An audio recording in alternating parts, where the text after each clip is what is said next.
Hi, my name is Patrick, and we're recording a series of videos which are basically myth busters with regards to CAT exam. So, there are some common thought process with regards to CAT that this is required to crack the CAT, this is not required to crack the CAT.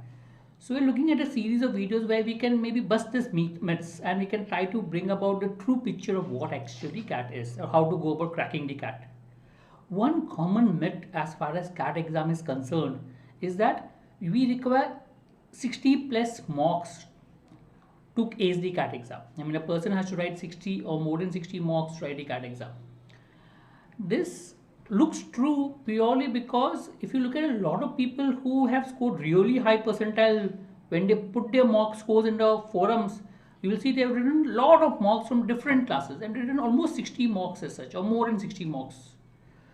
But to be very frank, my personal opinion, no, it is not required to write a 60 plus marks in the exam. I've seen people writing 3 marks and cracking the CAT, 5 marks and cracking the CAT. So it's not necessary that you have to write 60 marks. So first let's try to understand the whole concept of that huge number of marks that people write. And does it really help? Now if you look at their scores, the way the scores these people put, you will realize they've been scoring very high marks right from mock 1. So right from the first mock to the last mock, they've been scoring really high. It's not that the scores improved, they maintained their scores. My personal opinion is mocks are not a great way to improve your scores. So if you're looking at improving the scores, it helps to some extent in the start where you plan your strategy, build your strategy. At that point of time, mocks are important because initially strategy helps to build your score. But once you have finalized a strategy and you know your strategy, then mocks are not a great medium to improve your scores. You can experiment with that, but it is not great source for this one. Maybe when you analyze a mock and when you practice the questions, that could help you to practice. But if you really want to improve the score, you need to practice beyond the mocks. Separately pick up questions, try out new ways, try out new methods, and see it works, not works. During the mocks, we are under time pressure. And under time pressure, to experiment with question methods becomes a little difficult. And therefore, people find it difficult to improve the scores in the mocks. You normally maintain the score. It goes up initially, but then you maintain the score. And then you realize that by writing more and more mocks, your score actually does not go down. As a matter of fact, sometimes it goes down itself because of desperation, etc.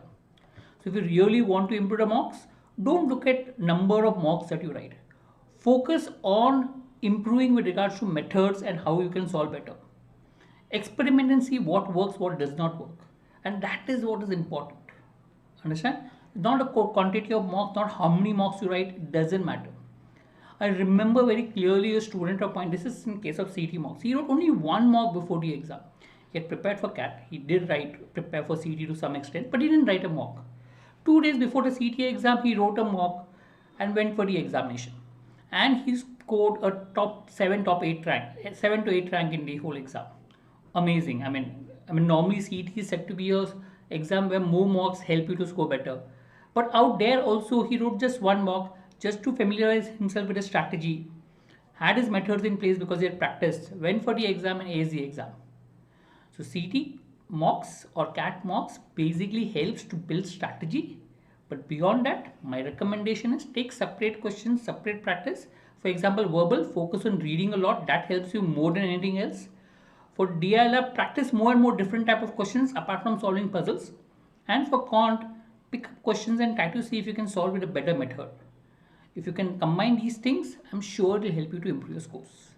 And the whole concept of 60 plus mocks, I think is not important. Look at a number of mocks based on what your comfort level is and accordingly write.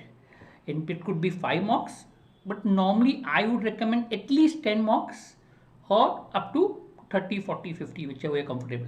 If you've been scoring very, very high, 99.9 plus regularly in the mocks, then you can write high number of mocks. But if you have been scoring at a lower pace, like say 95 or lower, then write less number of mocks and focus more on improvement. But minimum 10 mocks, let's say for CAT, and maximum could go depending on your scores. I hope that helps. Thank you.